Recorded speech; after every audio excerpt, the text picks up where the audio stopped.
안녕하세요.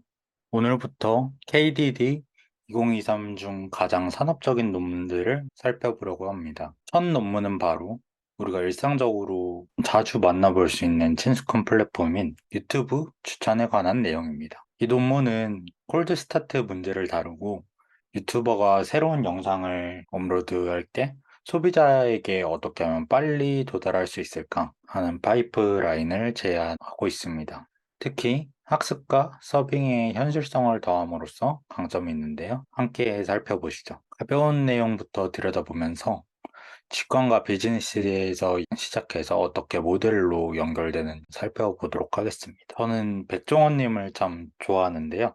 백종원님이 나오시는 영상을 보다가 우측 추천창을 찾아본 적이 있습니다. 완전 새로운 영상 하나가 보였습니다. 음식이나 음식점에 관한 내용이라서 추천을 해준 것 같긴 합니다. 그래도 전혀 본 적 없는 새로운 컨텐츠를 그것도 업로드된 지만 하루 만에 추천해 주는 게 신기하더라고요. 기술적으로는 쉽지가 않을 텐데요. 논문도 그렇게 얘기하고 있습니다. 쉽지 않다고요. 새로운 영상은 기본적으로 영상을 본 사용자 데이터가 쌓여야 새로운 사용자에게 도달합니다. 특히 구독자 수가 많지 않은 영상이라면 영상을 본 사용자의 데이터도 쌓기조차 쉽지가 않아서 누군가에게 도달하는 것 자체가 어렵습니다. 이 문제를 아이템 콜드 스타트라고 부르죠. 당연히 이 논문이 아이템 콜드 스타트를 최초로 발견하거나 해결하려는 생각은 아닙니다. 근데 기존 방법은 있긴 했지만 유튜브 팀, 아니 그냥 산업계 자체에서 쓰기가 힘들다라고 얘기하고 있습니다. 스케일러빌리티 때문이에요. 그래서 이 논문은 산업계 스케일에 맞는 파이프라인을 제시하고 있습니다. 비즈니스 관점에서 파이프라인 한번 접근해 보죠. 어떤 영상이 내 취향에 맞을 수도 있고 잘 안 맞을 수도 있는데 자꾸 추천되면 어떨까요? 당장에 잘 안 맞는 것만 추천되면 저는 좀 싫을 것 같아요. 장기적인 관점에서 잘 맞는 영상들이 추천되면 새로운 유튜버를 알게 될 수도 있고 유익한 콘텐츠들을 발견하는 기쁨이 있을지도 모르겠네요. 그래서 당장에 잘 안 맞을지 몰라도 장기적으로는 재밌는 컨텐츠를 많이 발견하는 게 베스트라고 합니다. 근데 이걸 균형 잡는 게 쉽진 않아요. 그 과정을 가면서 균형 잡기 과정을 가면서 좀 더 수리적이고 파이프라인 관점으로 깊게 들어가 보도록 하겠습니다. 앞서 살펴본 비즈니스 직관을 파이프라인 관점에서 다시 통계적 매트릭으로 정의를 해보면 커버리지랑 릴리번스로 나눌 수가 있겠네요. 커버리지는 새로운 컨텐츠의 노출에 중점을 두고 릴리번스는 고객의 선호와 관련된 정도로 생각해 보면 좋을 것 같아요. 커버리지랑 릴리번스를 더 모델 관점에서 파이프라인에 녹여낼 때 논문은 5가지 구체적인 문제에 따라서 설계를 제안하고 있습니다. 이걸 하나씩 살펴볼게요. 먼저 포지셔닝과 컴포넌트입니다. 포지셔닝과 컴포넌트에 대해 말씀드리기 전에 스택이라는 용어가 이 글에 자주 나오는데요. 여기서 스택은 여러 컴포넌트의 결합을 의미하고 컴포넌트라는 건 추천 파이프라인 컴포넌트를 얘기를 하는 거겠죠. 그리고 데디케이티드 스택은 특정 목적을 위해 전용으로 설계된 추천 시스템 구성을 얘기를 합니다. 데디케이티드라는 용어가 특정한 목적이나 기능에 따라 무언가를 할애한다라는 의미가 있다고 합니다. 일반적인 스택들은 relevance 관계가 깊기 때문에 새로운 컨텐츠를 추천을 내리려면 데디케이티드 스택이 반드시 필요하다고 얘기를 하고 있고요. 이게 포지셔닝입니다. 노미네이션 시스템, 그래듀에이션 필터, 랭킹 시스템 3가지 컴포넌트를 활용해서 데디케이티드 스택을 구성을 합니다. 구성한 데디케이티드 스택을 가지고 여러 가지 실험을 해서 데이터적으로 확인을 해볼 때 커버리지랑 릴리번스는 서로 배치되기 때문에 특정한 비율을 통해서 여러 모델을 활용해 커버리지랑 릴리번스를 조절하는 과정에서 모델링 시 추가적인 조절이 필요하고요. 또 새로운 컨텐츠를 학습하는 과정에서 적은 데이터로만 컨텐츠를 모델링 해야 됩니다. 콜라보레이티브 필터링을 사용할 수 없기 때문에요. 기존부터 있던 투타워 DNN 모델을 변경을 하고 시퀀스 모델을 붙여서 새로운 모델을 제안을 하고 있습니다.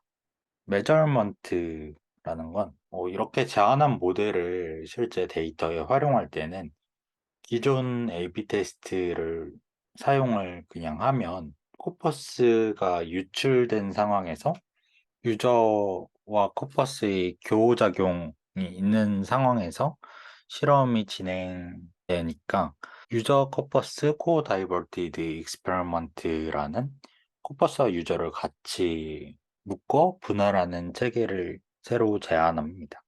이제 하나씩 살펴볼게요. 먼저 포지셔닝과 컴포넌트입니다.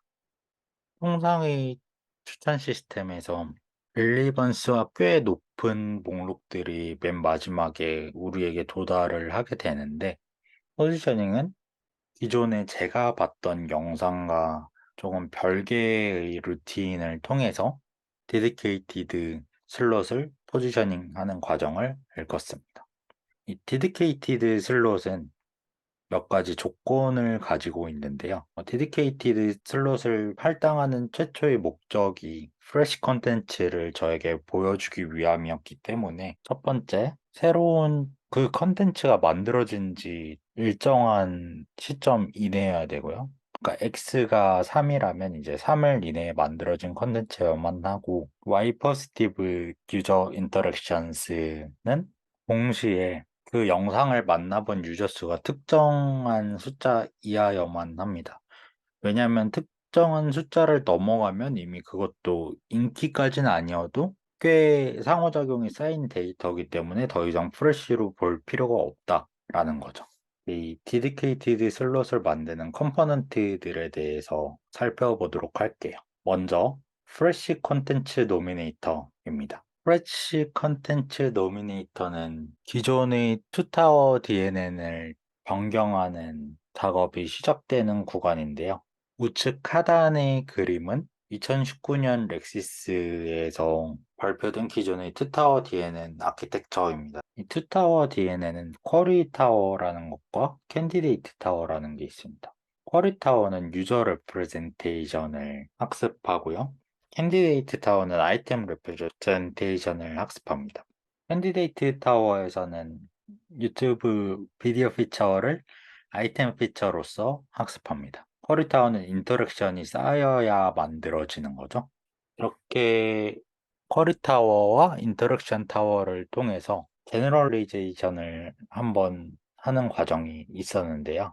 제너럴리제이션 단계에서 히스토리컬 데이터가 있어야지 가능했습니다. 아이템의 인터랙션이 적거나 없는 경우에도 가능하게끔 여기서 컨텐츠 노미네이터가 작동을 시킬 거고요. 서빙에서는 양자화 기법을 사용해서 서빙을 굉장히 빠르게 하는데 프레쉬 캔디데이트를 50개까지 리트라이브 합니다. 50개 컨텐츠는 다음으로 그래듀에이션 필터를 거칩니다. 그래듀에이션 필터는 충분한 인터랙션을 쌓으면 프레쉬 컨텐츠를 학습에서 제거하는 역할을 합니다. 그래서 실시간으로 사용자에게 특정한 n번만큼의 상호작용이 일어나면 그 컨텐츠는 제외시킵니다. 이렇게 제외하면 두 가지 이점이 있는데 리소스를 아낄 수도 있고 또 다른 새로운 프레쉬 콘텐츠를 할당시킬 수가 있습니다. 그 다음으로는 랭킹 단계인데요. 랭킹은 두 가지 컴포넌트가 있죠. 멀티 암드 밴딧 프리스코어랑 랭커랑. 먼저 프리스코어입니다. 프리스코어는 리얼타임으로 작동하며 베르누이 멀티 암드 밴딧 방법을 활용을 하고요. 하나의 암당 하나의 컨텐츠를 가지고 있습니다. 리워드는 어떤 유저가 프레시 컨텐츠를 클릭해서 최소한 10초 이상 머물렀을 때 굿 CTR이라고 판단을 합니다. 디스트리뷰션은 베타 포스테리어 디스트리뷰션을 따르고요. 수식은 이와 같습니다. XI는 인터랙션 넘버고 NI는 임프레션 넘버입니다. 적어도 100번 이상의 임프레션이 발생한 프레시 아이템을 대상으로 최대 우도를 추정하고요. 이 과정을 통해서 톰슨 샘플링을 하고 랭커로 넘어갑니다. 프리스코런에서 랭커로 넘겨주는 캔디데이트는 10개입니다. 랭커는 10개의 캔디데이트를 받아서 한 개의 가장 렐레반스가 높은 비디오를 추출합니다. 데디케이티드 슬롯을 만들어가는 전체 과정을 살펴봤습니다. 데디케이티드 슬롯은 프레시 컨텐츠에 관한 여러 가지 고려를 염두에 두고 만들어진 구조인데요. 원래 논문을 시작하면서 신규 컨텐츠에 관한 내용이었는데 유튜버 입장에서 시청자한테 계속 업로드를 통해서 내 영상이 많은 시청자에게 보여진다 라는 걸 유튜버한테 동기부여를 해줌으로써 비즈니스적 문제를 해결하려고 했었고 좀 더 기술적으로는 데디케이트 슬롯 덕분에 슈퍼 인기 컨텐츠들과 경쟁을 피할 수가 있었고요. 측정 가능성과 확장성 만족시켜서 산업적으로도 유용합니다. 측정 가능성에서는 대조군이 설정하기 쉽고 실험 구조에서도 정확한 작동을 확인할 수 있습니다. 확장성이 산업에 좋아하실 것 같은데 새로운 슬롯이 들어오기도 쉽고 여러 슬롯을 동시에 활용하기도 편하다고 합니다. 이제 구체적으로 어떤 메저먼트로 프레시 컨텐츠 추천의 성과를 확인했냐를 살펴보겠습니다. 만든 파이프라인을 활용을 해서 실험을 A/B 테스트로 해봤을 때 유튜브 팀이 강한 제한점을 발견했다고 합니다. 코퍼스적 관점인데요. 단순한 A/B 테스트로는 컨트롤 그룹과 트리트먼트 그룹이 코퍼스를 전부 공유하는 상황에서는 정확한 효과성을 확인할 수가 없었기 때문에 여기서 코퍼스가 등장하는데요. 코퍼스는 비디오에서 굉장히 중요한 피처이기 때문에 이 실험에서 중심적으로 활용합니다. 새로 제시한 Co-Diverted Experiment는 기존 A/B 테스트와는 다르게 코퍼스를 이솔레이션하고 암을 기준으로 다른 코퍼스를 배제하도록 만들어서 확인을 했습니다. 다음은 퍼포먼스 이발레이션 트랙입니다. 이 논문에서 프레시 콘텐츠 파이프라인, 이 논문 파이프라인의 위력을 확인하는데 커버리지랑 릴레번스와 관련된 세 가지 매트릭을 사용을 하게 됩니다. 하나씩 살펴보죠. 먼저 Daily Unique Impressed Content at K입니다. 이 매트릭은 커버리지 변화에 초점을 둡니다. 하루에 하나의 컨텐츠가 얼마나 많은 인프레션을 받는지 측정을 하고요. 특히 테일 소리 분포 쪽에 있는 작은 K들 컨텐츠에 집중을 합니다. 다음은 프레시 컨텐츠 듀얼 타임입니다. 이 매트릭은 프레시 컨텐츠가 유저의 선호도에 맞는 게 추천되게끔 하는 데 집중을 하고요. 다시 말해 정확성을 집중합니다. 프레시 컨텐츠를 유저가 임프레스 했다고 해도 얼마나 시간을 그쪽에 소비하는지 측정합니다. 듀얼 타임이 길다는 것은 가 유저와 관련도가 높았다. 를 방증하는 거죠. 그러면 Discoverable Corpus Y Days고요. 이 매트릭은 롱텀에서 프레시 컨텐츠 추천의 효용성을 측정합니다. 데디케이티드 스택에 들어가서 노출된 인터랙션은 카운트하지 않고요. Discoverable 코퍼스가 많다는 것은 이 파이프라인이 좀 더 유익한 컨텐츠를 잘 발견해서 추천해주고 있다 해석할 수 있습니다. 자, 이제 구체적인 결과를 한번 살펴보죠.